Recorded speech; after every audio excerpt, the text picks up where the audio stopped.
그냥 감사합니다. 하나님이 영광 받으신 줄로 믿습니다. 우리 일평생 동안에 주님을 높이는 우리 인생 되시기를 주님의 이름으로 축복합니다. 여러분, 살아가다 보면 괜히 마음이 섭섭해질 때가 있으시죠? 연세가 드시면서 아마 그런 기분을 더 많이 느끼실 텐데요. 여러분, 언제 그런 느낌을 받습니까? 여러분, 그런데 괜히 나만 그럴 때가 있습니다. 상대방은, 다른 사람은 그렇지 않은데 나만 괜히 마음이 무거워질 때가 있다는 겁니다. 가까운 사람이 어떤 결정을 내리려고 합니다. 어떤 선택을 하려고 합니다. 그래서 조언을 많이 해 주었습니다. 그리고 결국에는 선택을 내리는데요, 그럼 그 사람에게는 이런 선택과 결정이 의미가 있죠. 나름대로 이유를 가지고서 선택하고 결정을 했을 겁니다. 여러분, 그런데 나는 속으로 생각하는 겁니다. 굳이 저렇게 할 필요가 있을까? 조금만 더 생각해 보지. 그러면 다른 방향으로 좋은 선택을 할 수 있을 텐데 라는 마음을 내 마음속에 품고 있으면 좋은데 그 사람에게 참지 못하고 말하죠. 여러분, 그래서 설득해 보는 겁니다. 다르게 좀 생각해 보라고, 한 번 더 생각해 보라고. 여러분, 그렇게 강요하듯 설득하면서 말하는데, 여러분, 그런 상황 속에서 우리 자신을 한번 살펴보게 되어질 때, 여러분, 내 마음 한 구석에 그 사람을 향하여서 사랑하는 마음, 좋은 마음도 있어서 그렇게 조언하기도 하겠지만, 여러분, 어쩌면 내심 내 생각이 맞다는 거죠. 내가 맞다는 거죠. 나만의 확신을 가지고서 여러분 그렇게 설득하려고 할 때가 있다는 겁니다. 여러분, 이처럼 누군가의 선택과 결정을 그대로 받아들이는 것도 힘든가 하면, 여러분, 그 결정과 선택에 대해서 내가 참고 그냥 가만히 있는 것도 사실은 어려운 일이라고도 할 수 있겠습니다. 여러분, 오늘 본문에 돌아와서 보게 되어지면 제자들은 지금 실망한 가운데 있습니다. 마음에 낙심하는 가운데 있습니다. 왜일까요? 오늘 우리가 읽은 본문 이전의 사건 때문인데요. 마태복음 16장 23절을 보게 되어지면, 우리 마태복음 16장 23절을 우리 다 같이 한번 읽겠습니다. 시작. 예수께서 돌이키시며 베드로에게 이르시되 사탄아, 내 뒤로 물러가라. 너는 나를 넘어지게 하는 자로다. 내가 하나님의 일을 생각하지 아니하고 도리어 사람의 일을 생각하는도다 하시고, 아멘. 여러분, 이 상황은 예수님께서 지금 앞으로 이 세상의 권세를 물리치고 저 너희들이 원하는 높은 자리에 등극할 것이다 라고 하는 그 말씀이 아니고, 얘들아, 나는 앞으로 예루살렘으로 가게 될 텐데 거기에서 대제사장들과 서기관들에게 내가 고난을 받을 것이다. 고난을 받고 나는 마침내 죽게 될 것이다 라고 말합니다. 여러분, 나의 가장 가까운 사람이 내 앞에서 이런 말을 한다면 여러분 어떤 느낌이시겠습니까? 어떻게 받아들이겠습니까? 내가 고난받아야 된다고, 힘들어야 된다고, 그리고 마침 나는 죽게 될 것이라고 말하면, 여러분, 이 말을 듣고 당황하지 않을 사람이 누가 있겠습니까? 여러분, 제자들은 이 말을 듣고 당황했겠죠? 그리고 지금 몹시 실망한 가운데 있습니다. 여러분, 그런데 제자들이 하나 놓치는 것 같은 부분은, 여러분, 예수님께서 이렇게 말씀하셨지만 어쩌면 실망하지 않아도 될 부분이 있다면, 예수님께서 이렇게 고난받는다, 내가 죽는다라고 말씀하신 이후에 내가 다시 살아난다는 겁니다. 내가 다시 살아난다고 그러게 제자들에게 말씀을 했는데, 여러분, 그러면 그들이 받게 되지 않겠습니까? 그럼에도 불구하고 베드로는 예수님을 붙들고 항변하는 겁니다.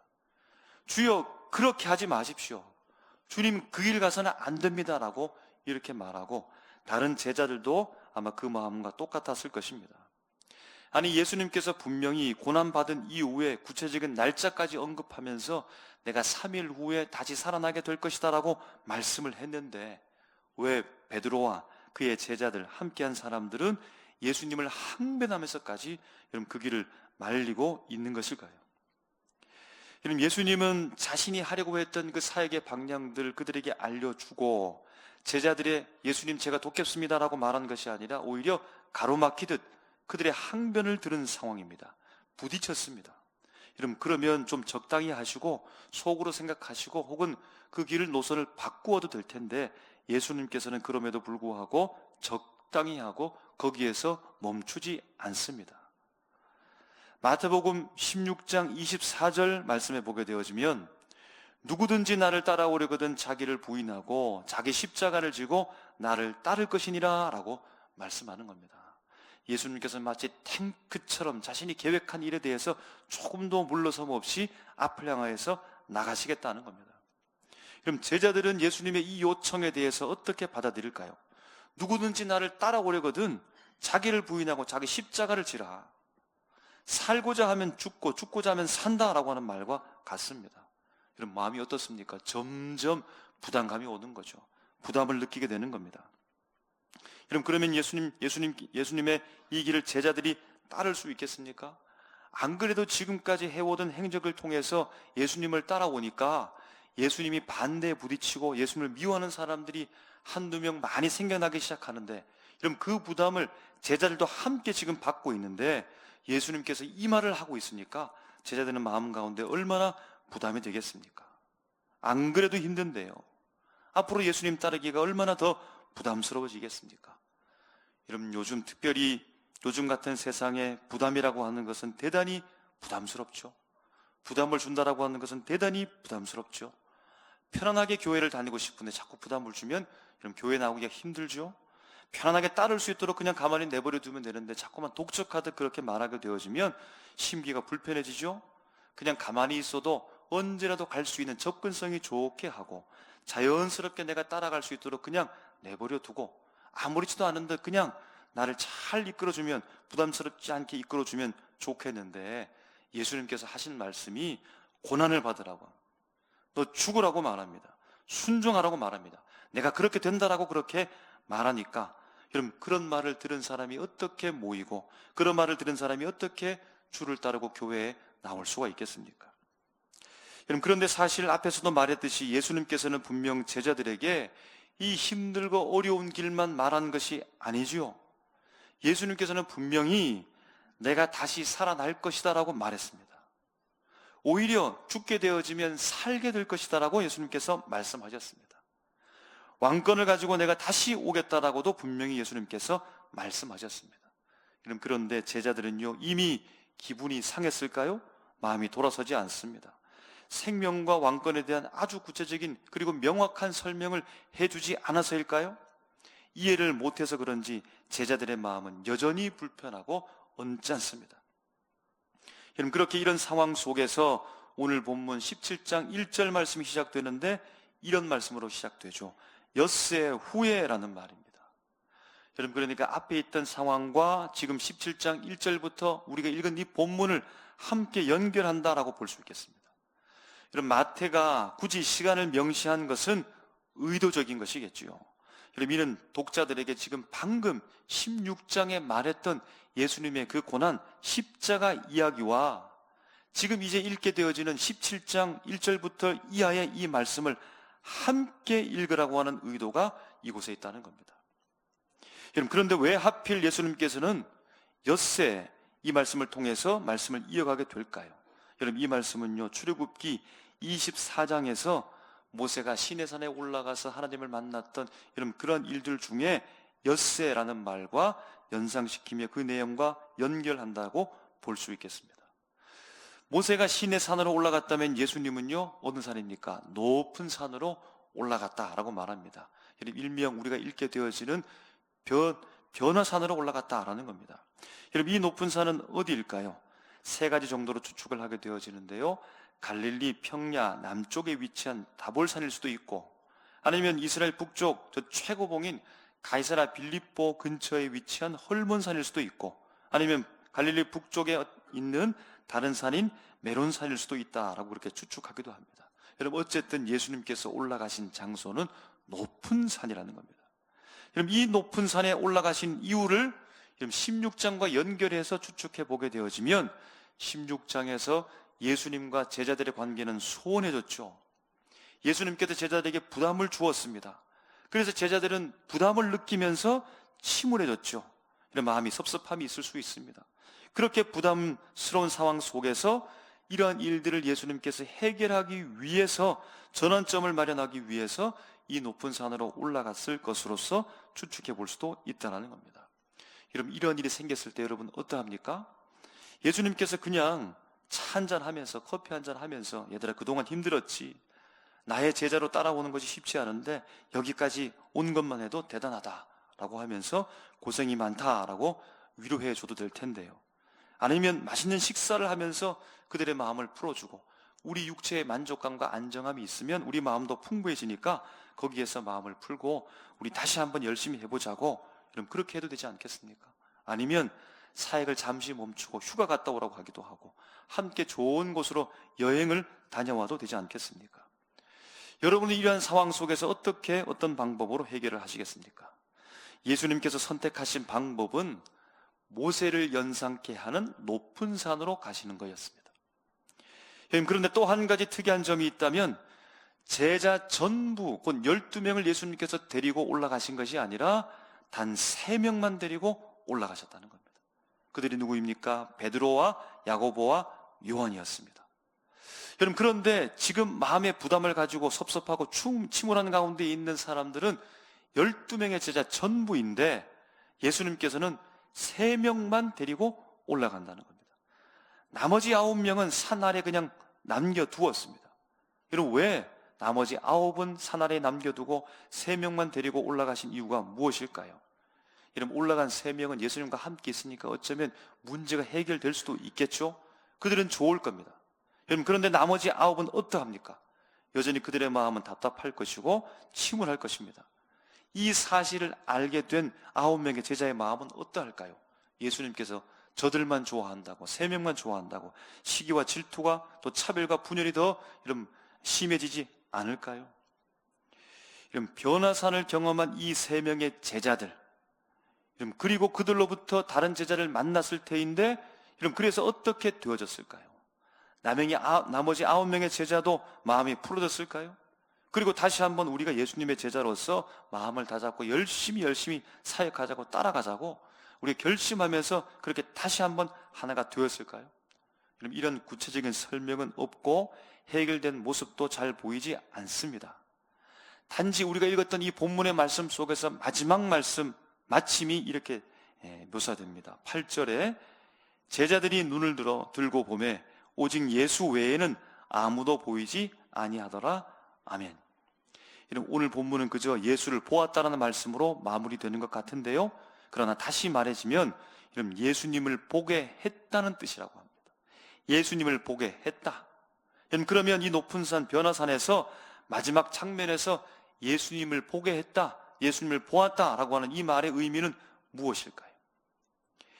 변화산으로 가신 이유가 제자들의 부담을 낮추어주고 그들의 상한 심령을 위로해주기 위해서 갔던 것이 아니었습니까? 제자들의 마음을 달래주기 위한 의도를 가지고 갔던 것이 아니었습니까? 지상에서 복잡한 사역의 현장을 떠나서 이런 기분 전환을 하고 그렇게 변화산을 통해서 새롭게 회복하기 위해서 간 것이 아니었다면, 여러분, 그러면 왜 변화산은 이 높은 산으로 올라간 것일까요? 여러분, 우리가 읽었던 이 마지막 말씀 8절 말씀과 같이 예수를 보여주려고 간 것이죠.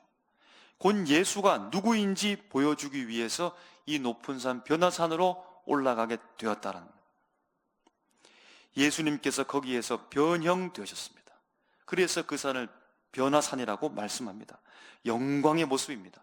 얼굴이 해가처럼 빛납니다. 옷이 빛과 같이 희어졌습니다. 천상의 모습입니다. 여러분, 이 장면을 보여주신 이유는 무엇일까요?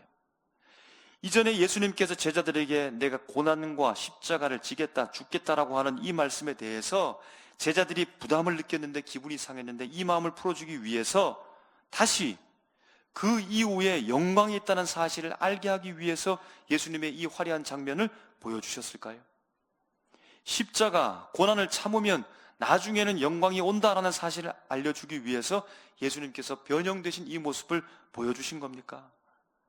장차 나타날 영광이 지금 겪고 있는 고난과 좋게 비교할 수 없다는 사실을, 이 말씀을 알게 하기 위해서 예수님께서 변형되신 모습을 보여주셨습니까? 이런 본문 우리가 읽었던 마지막에 어떻게 마무리되어 있다고요? 제자들이 눈을 들고 보매 오직 예수 외에는 아무도 보이지 아니하더라. 다시 말씀하지만 예수를 보여주기 위해서 예수님께서 변형되셨다는 거예요. 예수가 누구인지 알게 하기 위해서 변형되셨다는 거예요. 여러분, 그러므로 더 정확하게 말하면 고난받고 십자가를 지시는 그분이 누구인가를 보여주기 위해서, 고난받고 십자가 지시고 마침내 죽게 될 그분이 누구신가를 알기 위해서 변화산에서 변형되신 예수님의 모습을 3명의 제자를 데리고 가서 그들에게 보여주셨다라는 겁니다. 16장의 장면들을 다시 한번 생각하면 예수님께서 분명히 제3일에 내가 다시 살아나겠다라고 말씀해 주셨습니다. 제 목숨을 잃으면 찾으리라 라고 말씀하시면서 생명에 관해서도 분명히 말씀해 주셨습니다. 내가 나중에 아버지의 영광과 천사들과 함께 온다고, 왕권을 가지고서 올 것이라고도 분명히 말씀해 주셨습니다. 여러분, 그러므로 제자들이 지금 침울한 이유는, 실망한 이유는 영광이 나중에 오지 않을까라는 염려 때문이 아니라, 어떻게 그리스도시요 살아계신 하나님의 아들 된 그분이 고난을 받을 수 있는가라는 겁니다. 예수님께서 수차례 그들에게 고난을 이야기하고, 그리고 난 이후에 내가 다시 살아난다라고 하는 이 말을 했음에도 불구하고 그 부활, 살아남, 생명, 영광은 그들의 눈에는 보이지 않습니다. 제자들의 귀에 들려오지 않는다는 겁니다. 제자들의 예수를 향한 이해 속에는 고난이라고 하는 단어가 들어있지 않다는 겁니다. 십자가는 들어있지 않다는 겁니다. 그러므로 예수님께서 보여주신 그 고난 이후에 영광이 있다라고 하는 것이 아니라, 영광을 입은 하나님의 아들인 내가, 변형되심으로 말미암아 영광을 이미 가지고 있는 하나님의 아들, 바로 나 그리스도가 그 고난의 길을 간다라는 겁니다. 영광의 주 하나님의 아들 그리스도가 그 고난의 길, 십자기를 간다는 사실을 그들에게 보여주고 있다는 겁니다. 고난의 길을 가는 존재가 바로 이미 영광을 입은 예수요, 이미 영광스러운 그리스도라는 사실입니다. 여러분, 그것이 바로 살아계신 하나님의 아들의 정체라는 사실을 예수님께서 변화산 높은 산에 올라가 자신이 변형되심으로 말미암아 그들에게 확인시켜 주신 겁니다. 여러분, 변화산은 십자가 뒤에 영광이 있다는 것을 보여주는 것이 아니라, 십자가를 지는 그 길 자체가 이미 영광을 가진 하나님의 아들의 길이라는 겁니다. 그것이 예수의 정체라는 겁니다. 예수의 그리스도, 그 됨의 본질이라는 겁니다. 고난이 하나님의 아들 되심을 부정하는 것이 아니고, 오히려 그분이기 때문에, 하나님의 아들이시기 때문에, 영광이 하나님의 아들이시기 때문에 고난의 길을 가는 것이고, 고난의 길을 갈 수 있다는 겁니다. 그럼 영광도 십자가 이후의 보상이 되기보다는 십자를 가진 그분의 본질을 말씀하고 있다는 겁니다. 그럼 그 변화산에서 예수님께서 2명을 만나게 되죠. 그 사람이 모세와 엘리야입니다. 여러분, 이스라엘의 역사 속에서 수많은 위인들이 있습니다. 최고의 왕인 다윗도 있고, 믿음의 조상인 아브라함도 있고, 최고의 선지자인 이사야나 예레미야도 있습니다. 여러분, 그러면 모세와 엘리야가 그 의미한 바가 있을 텐데, 여러분, 이들은 모두 하나님의 계시를, 하나님의 체험을 산에서 경험한 사람들이라는 겁니다. 모세는 시내산에서 경험했고, 엘리야는 호렙산에서 경험을 했습니다. 여러분, 이들의 공동점은 산에서 하나님의 영광을 보았고 하나님을 만났다는 겁니다. 여러분, 그런데 오늘 본문의 장면 속에서 이 변화산에서의 여러분 그들의 역할은 무엇입니까? 모세와 엘리야가 그 영광의 중심에 있는 것이 아니고 예수를 둘러싸 있다는 겁니다. 예수를 둘러싼 증인으로 이 두 사람이 그럼 서 있다는 장면에 우리가 주목해야 된다는 겁니다. 모세는 율법의 대표이지요, 엘리야는 선지자의 대표입니다. 이미 이 놀라운 광경을 바라보면서 성급한 베드로가 말하죠. 주님, 모세와 엘리야와 우리 스승님 예수님을 위해서 제가 초막셋을 짓겠습니다 라고 이 말을 했을 때 하나님께서 구름 속으로 모세와 엘리야를 사라지게 하시면서 말씀하시기를, 우리 한번 따라하겠습니다. 이는 내 사랑하는 아들이요 내 기뻐하는 자라. 우리 한꺼번에 읽어볼까요? 시작. 이는 내 사랑하는 아들이요 내 기뻐하는 자라. 아멘. 여러분, 이 말씀은 무엇일까요? 하나님께서 왜 이 말씀을 하셨을까요? 지금 베드로와 2명의 제자가 모세와 엘리야를 주목하여 신기하게 바라보면서 저들을 위해서 초막을 짓겠습니다라고 했던 이 상황 속에서 하나님께서 구름을 통하여 이 두 사람을 사라지게 하면서 이는 예수를 가리켜 하시는 말씀입니다. 이 말씀은 무엇이죠? 지금 하나님께서 비교 선언을 하고 있다는 겁니다. 누구와 누구를 비교한다는 겁니까? 모세와 엘리야, 이 두 사람과 예수님을 비교한다는 겁니다. 예수님은 어떤 사람이라는 거죠? 예수님을 비교하면서 율법의 대표와 선지자의 대표자인 예수님도 한낱 거기에 치우친 존재가 아니라, 이는 예수는 누구라는 겁니까? 예수는 내 사랑하는 아들이요, 내 기뻐하는 자라는 겁니다. 모세가 아무리 대단하고 엘리야가 아무리 큰 능력을 가지고 있다 할지라도 단순한 선지자가 아닌 바로 이 예수는 내 사랑하는 아들이요, 내 기뻐하는 자라고 하나님께서 지금 선언하고 있다는 겁니다. 예수님이 누구인지, 예수님의 정체성에 대해서 하나님께서 지금 세 명의 제자에게 선언하듯 그들에게 알려주고 있다는 겁니다. 여러분, 그 사람이 누군가에 따라서 그에게 권위가 달라지게 부여됩니다. 그를 바라보는 상대방의 태도도 입장도 달라지게 됩니다. 여러분, 군대 위병소에서 군인이 근무를 하는데 한 낯선 사람이 자꾸 와서 부대 안으로 들어가려고 합니다. 여러분, 민간인은 함부로 부대 안으로 들어가지 못하죠. 여러분, 그래서 보초서는 이 군인이 막는 겁니다. 여기서 이러시면 안 된다고, 빨리 집으로 돌아가시라고, 못 들어간다라고 그렇게 말하니까 계속해서 들어오려 하니까 이번에는 큰 소리로 야단을 치듯 그렇게 대우하는 겁니다. 잠시 후 위병소에 전화가 오는 겁니다. 통신보안 일병 누구누구입니다. 근무 중 이상무입니다 라고 말하니까 지금 대대장님이 위병소에 있으니까 빨리 문 열어드리고 들여보내라고, 이런 그렇게 보고를 받는 겁니다. 근무자는 바로 이 말을 듣자마자 변하죠. 민간인 같은 그 사람에 가서 충성하고 경대를 외치면서 변하게 되는 겁니다. 바로 좀 전의 상황은 어떻게 했죠? 이 사람에 대해서 함부로 대했는데 전화를 받고 그 사람이 누구인지 알게 된 이후부터 완전히 태도가 달라지는 겁니다. 하나님께서 예수님을 향하여서 내 사랑하는 아들이요, 내 기뻐하는 자라고 말하는 겁니다. 모세가 위대하고 엘리야가 대단할지라도 이 사람은, 이 예수는 바로 내 사랑하는 아들이요, 내 기뻐하는 자다. 그래서 너희는 그의 말을 들으라 라고 말씀하는 겁니다. 예수의 영광의 정체성으로 말미암아 그에게 권위가 부여되는 것이고 예수의 말씀에 순종해야 된다는 겁니다. 여러분, 권위를 인정하지 않으면 어떠합니까? 순종하지 않는 것이죠. 명령을 따르지 않는 이유는 무엇입니까? 그의 권위를 인정하지 않기 때문이고, 또는 그가 누구인지 제대로 알지 못하기 때문입니다. 사랑하는 삼일교회 성도 여러분, 제자들이 실패한 자리는 어디입니까? 어느 곳에서 잘못된 겁니까? 예수도 알고 예수도 믿고 있는데요, 예수를 믿지 않은 것이 아니고 예수를 알지 못하는 것이 아닙니다. 그럼 예수를 자기 방식으로 이해한 것이 문제인 겁니다. 예수를 자기 방식으로 안 것이 문제입니다.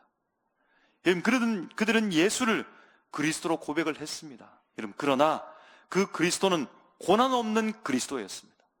그들의 이해 속에는 십자가 없는 메시아였다는 겁니다. 그럼 예수님께서 어쩔 수 없이 십자가 길을 가신 겁니까? 영광의 하나님의 아들이시기 때문에 그 길을 갈 수 있었던 겁니다. 그러므로 우리도 십자가를 지는 이유는 무엇입니까? 할 수 없이 마지못해서 그런 겁니까? 영광의 아들인 그 예수를 우리가 따르는 사람이기 때문에 우리가 용서하며 사랑하며 십자가를 지며 고난 가운데 가는 줄 믿습니다. 내가 이해하는 예수를 붙들 것인가? 예수가 이해하는 그 예수를 따를 것인가? 여러분, 기도하셔야 되고 결단하셔야 됩니다. 변호사에서 하나님의 음성은 분명합니다. 이는 내 사랑하는 아들이요 내 기뻐하는 자라. 그러므로 너희는 그의 말을 들으라. 그럼 베드로후서 1장 16절부터 18절까지의 말씀, 좀 긴 말씀이지만 그럼 이 말씀에 보게 되어지면 베드로가 훗날 베드로전서 1장 1절 말씀에 본도, 갈라디아, 갑바도기아, 아시아와 비두니아와 흩어진 나그네에게 편지하는 내용의 일부로서 베드로후서 1장 16절부터 18절까지 말씀을 하고 있는데요, 옛날 오늘 우리가 읽었던 이 말씀에 대한 경험을 통해서 오늘 수신자, 편지받는 사람들에게 내용을 전합니다. 베드로후서 1장 16절부터 좀 긴 말씀이지만 18절까지 말씀 제가 읽어드리겠습니다. 우리 주 예수 그리스도의 능력과 강림하심을 너희에게 알게 한 것이 교묘히 만든 이야기를 따른 것이 아니요 우리는 그의 크신 위엄을 친히 본 자라. 17절 지극히 큰 영광 중에서 이러한 소리가 그에게 나기를 이는 내 사랑하는 아들이요 내 기뻐하는 자라 하실 때에 그가 하나님 아버지께 존귀와 영광을 받으셨느니라. 18절 이 소리는 우리가 그와 함께 거룩한 산에 있을 때에 하늘로부터 난 것을 들은 것이라. 아멘. 오늘 우리가 읽고 있는 마태복음 17장 그 이후에 베드로가 하나님의 사역자가 되어져서 예수 그리스도를 증거하는 증인이 되어져서 사역하는 그때에 수신자 본도, 갈라디아, 갑바도기아, 아시아와 비두나에 있는 흩어진 나그네들을 향하여서 편지를 할 때 오늘 우리가 읽고 있는 이 마태복음 17장이 있었던 변화산에서의 그 경험을 가지고서 그들에게 지금 말씀하고 있는 겁니다. 마치 간증하는 것처럼 내가 그때 이런 일을 경험했다라고 말하는데 무엇을 말하는 겁니까? 내가 예수를 보았다는, 변화산에서 변형되신 그 영광의 예수를 내가 보았다라고, 내가 직접 본 증인이라고 그들에게 지금 말씀하고 있다는 겁니다. 이런 변화산에서의 일을 간증하듯 말씀하는 의미가 무엇입니까? 그날의 변화산을 경험했던 베드로가 그리고 야고보와 요한이 이 편지들을 수신자에게 보내면서 그날 거기에 있었던 증인으로 서 있다는 사실을 지금 밝히고 있다는 겁니다. 여러분, 그러므로 말미암아 오늘 본문으로 다시 돌아오게 되어지면 예수님께서 이 높은 산, 이 변화산으로 3명의 제자를 데리고 올라가신 이유는요, 증인 되게 하기 위해서요. 무슨 증인이요? 예수의 증인 되게 하기 위해서요. 예수님께서 어떤 분인지 그들에게 보여주고 그 보여줌으로 말미암아 그들이 예수의 증인이 되게 하기 위해서 예수님께서 그 3명의 제자를 데리고 올라가셨다라는 겁니다. 신명기 19장 15절 말씀에 보면 이렇게 기록합니다. 사람의 모든 악에 관하여 또한 모든 죄에 관하여는 한 증인으로만 정할 것이 아니요 2 증인의 입으로나 또는 3 증인의 입으로 그 사건을 확정할 것이며 라고 말합니다. 여러분, 증인이 1명은 안 되고 2명이나 3명이 돼야 된답니다. 여러분, 그래서 예수님께서 3명의 제자를 데리시고 올라갔습니다. 예수가 누구인지 확실한 증인을 세우기 위해서요. 여러분, 그래서 어떻게 된 겁니까? 훗날 베드로는 교회의 지도자로서의 증인의 역할을 감당하고, 요한은 복음서를 기록하는 증인이 되어졌고, 야고보는 초대교회 지도자의 증인으로서 최초의 순교자가 되었습니다. 내가 이해하는 예수를 따를 것인가? 아니면 주님께서 우리에게 보여주시는 그 예수의 길을 따를 것인가? 여러분, 어떻게 해야겠습니까? 주님이 가신 그 길을 따라가시기를 주님의 이름으로 축복합니다. 그 길을 지금 보게 하고 계십니까? 고난 가운데 주님께서 우리를 이끌고 계십니까? 주님, 그 길은 없는데요. 내가 예수를 믿고 따라가는 삶에 있어서 고난과 십자가는 없고 형통만 있는데 왜 주님께서 이 길을 오라고 하십니까? 영광의 예수 그리스도께서, 영광의 하나님의 아들 독생자 예수 그리스도께서 그 길을 걸어가심으로, 십자가를 걸어가심으로 우리에게 생명을 주셨고 우리를 지금 증인으로 주님께서 세우고 계십니다. 주님이 원하시는 그 길을 따라가서 주님이 원하시는 그 삶을 내가 친히 함께 걸어감으로 말미암아 눈으로 똑똑히 목도하고 내 삶으로 경험함으로 말미암아 예수가 진짜 누구인지를 증인이 되어져서 담대하게 우리 수많은 사람들에게 증거하는 증인의 삶 살아가시기를 주의 이름으로 축복합니다. 기도하겠습니다. 아버지 하나님, 은혜를 감사합니다.